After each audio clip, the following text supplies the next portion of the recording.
মতো কে কে আছে সন্ধে হলে যাদের একটু কিছু মিছু খাওয়ার মন চায়, আমারও ঠিক তাই জন্যই বানিয়ে ফেললাম মজাদার এই স্ন্যাক্স। যার জন্য ময়দার মধ্যে লবণ, কালো জিরে আর সাদা তেল দিয়ে ভালো করে ময়ান দিয়ে অল্প অল্প জল দিয়ে সফট একটা ডো বানিয়ে আধ ঘন্টা রেস্টে রেখে দিয়েছি। সেদ্ধ করা আলু ভালো করে গ্রেট করে তার মধ্যে কুচনো পেঁয়াজ, লঙ্কা, আদা রসুনের কুচি আর ধনেপাতা, ভাজা জিরে আর ধনের গুঁড়ো, শুকনো লঙ্কার গুঁড়ো, চাট মশলা, স্বাদ মতো বিট নুন, তার সাথে সামান্য একটু লবণ দিয়ে ভালো করে পুরটাকে রেডি করে নিয়েছি।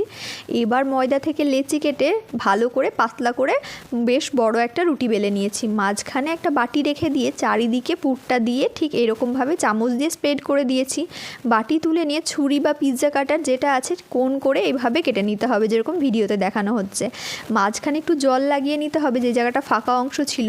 তারপরে এরকম ঠিক এইভাবে রোল করে নিতে হবে সবগুলো। এবার মিডিয়াম টু লো ফ্লেমে ডুবো তেলে ভেজে নিলেই তৈরি মজাদার এই পটেটো রোল স্ন্যাক্স। খেতে কিন্তু